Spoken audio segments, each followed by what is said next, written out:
Hello and welcome to the Making Musical Quantum Leaps podcast, where we're here to support you in taking your singing skills to the next level. I'm your host, Coach Worship, and I'm thrilled to have my co-host, Jamie, with me. In this podcast, we will take you on a 30-day podcast marathon, teaching you everything you need to know about diction for singers. Diction is the art of pronouncing words clearly and expressively, using your voice parts to make sound and speech. Diction is essential for singers as it helps you share your message, emotions, and style with your audience. Each day, we will explore a different topic related to diction, such as vowels, consonants, syllables, stress, intonation, accent, dialect, and more. We will also give you practical tips and exercises to improve your diction and singing performance. By the end of this podcast marathon, you will have a better understanding of how your voice works and how to use it effectively. So join us on this exciting journey of learning and singing. You can subscribe to our podcast on Spotify or on any other listening platforms. You can also follow us on Twitter at the Making Musical Quantum Leaps podcast, or email us at joinedenSchoolofSounds@gmail.com if you have any questions or feedback.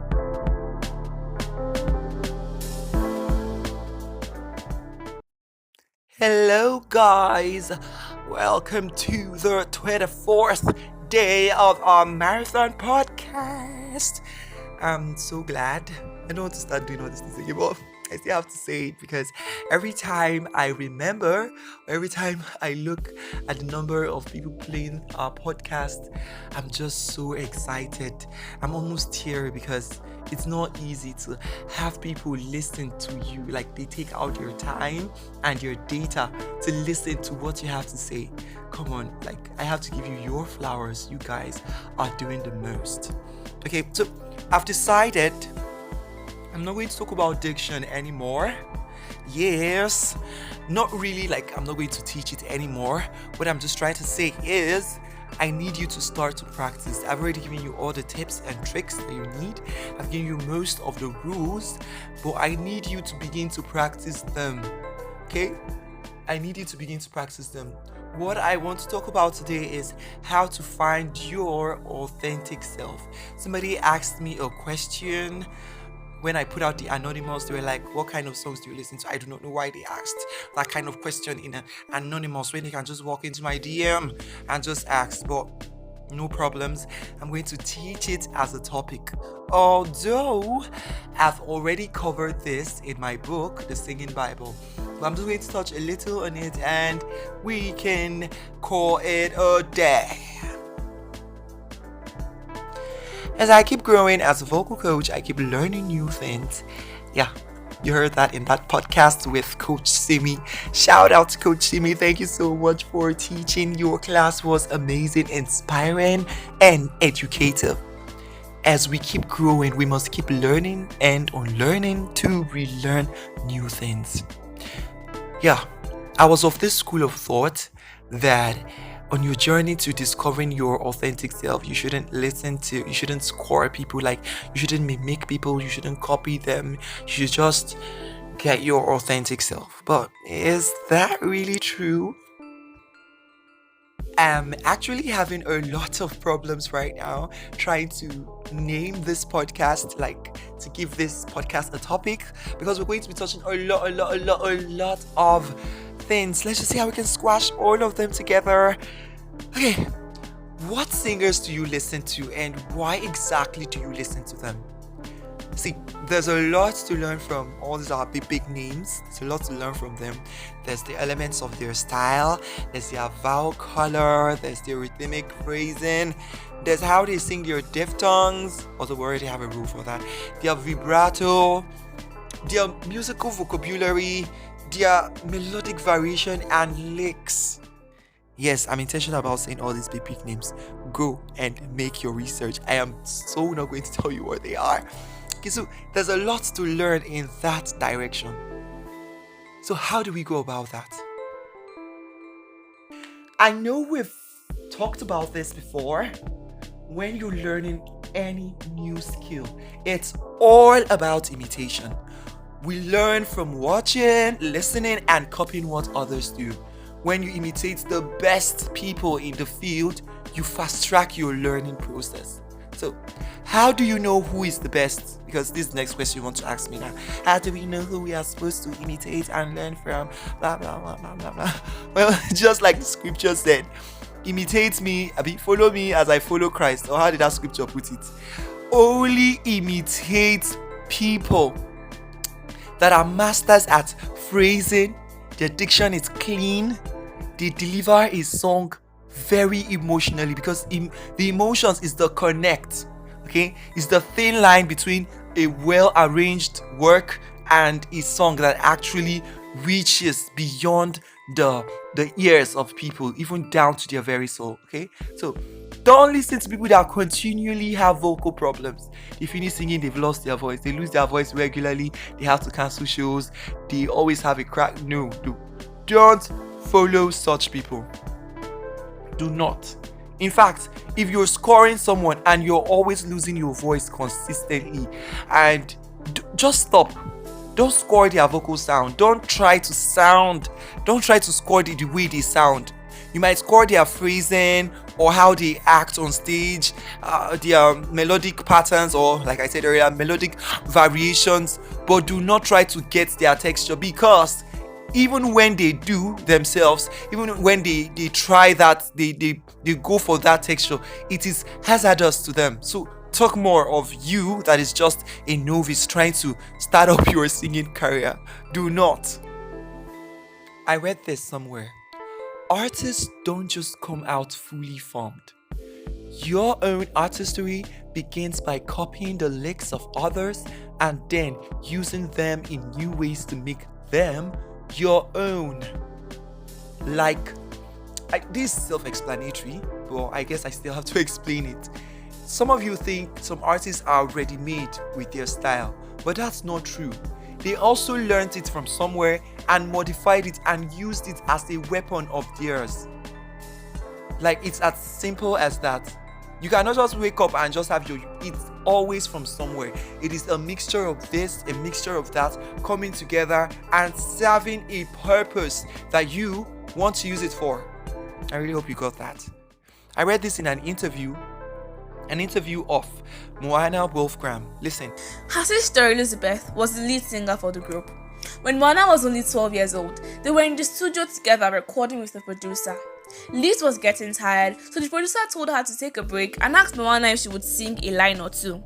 After Moana's take, they told her to hang tight while they listened back to what she had recorded, but they forgot to turn on the talkback mic while they were listening, and she heard the producer said, "What is this? Holy crap! She sounds terrible. She sounds nothing like her sister." But that's not even the point of the gist. It's what Moana did. In her words, "I took that experience I had with that producer and I challenged myself that I could do it.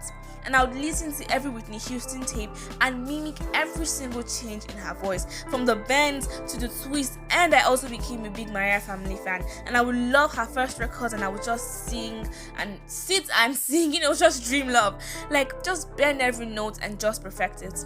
Later, I stumbled on one interview with Luther Vandross and they asked him something like, "Luther, what does it take to become a great singer?" And he goes, "Be a great copycat." At that point, I had my aha moment. I was like, I need to do just this. This is exactly what I need to do. Michael Jackson used to love James Brown and he learned every James Brown move and then he became even better. So I told myself, if I could just mimic my favorite people, I would become like them and even better than them. And so I think I took what I heard that was negative and I flipped it to something positive and beautiful. And then I also had a sister who was my best friend and confidant. She gave me her full support and would always say to me, "You can do this. You just take your time and learn it." So I wasn't one of those that was born with the natural gift to sing. I had the two left feet in the family, but I had enough potential to know that I could do it if I just focused on it. What we're talking about today is how to take your how to take your lemons and turn them to lemonade.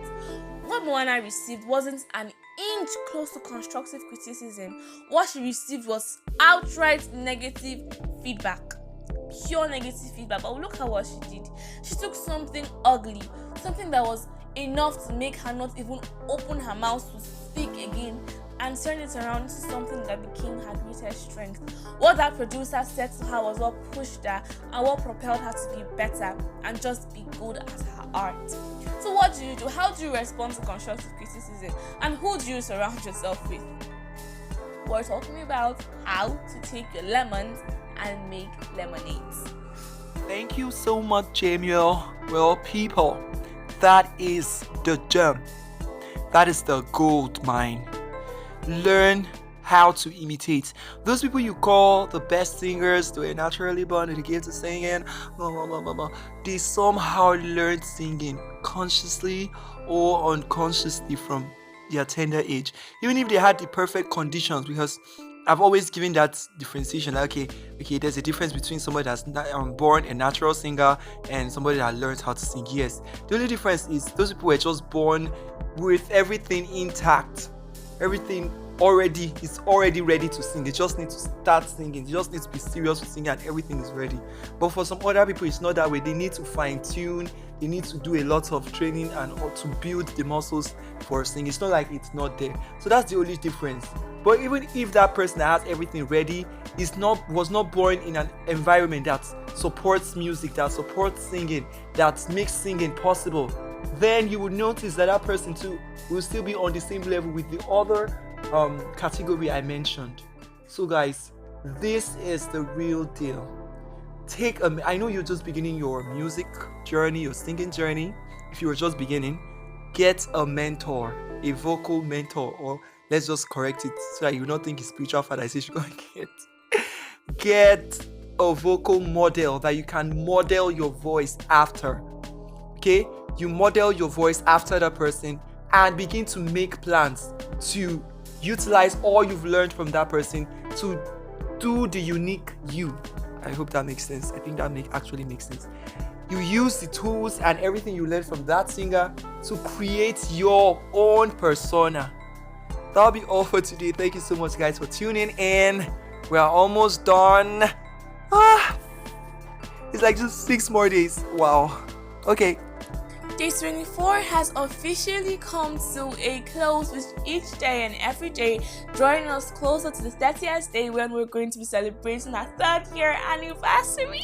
So for those of you that don't already know, the Making Music School Quantum Leaps podcast and Eden School of Sounds turned 3 this month, November, and we're so excited to have to share this amazing milestone with you. So if you have anything you want to say about the Making Music Quantum Leaps podcast or Eden School of Sounds, you have testimonies, you have shout outs, please do well to send them in.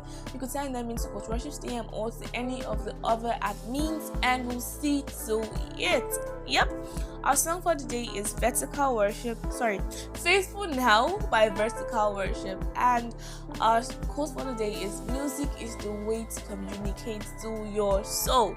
If you've not followed us on Spotify, on whatever listening platform you use, I don't know what you're waiting for. And if you also don't like as you go, please, why are you not doing so? Like each episode as you listen. Also feel free to leave a comment below the episode, or you could send us a review to our direct message. Our WhatsApp number is in the description box. And that'll be all for today from me and the entire MMQL family. Bye for now. We'll catch you tomorrow.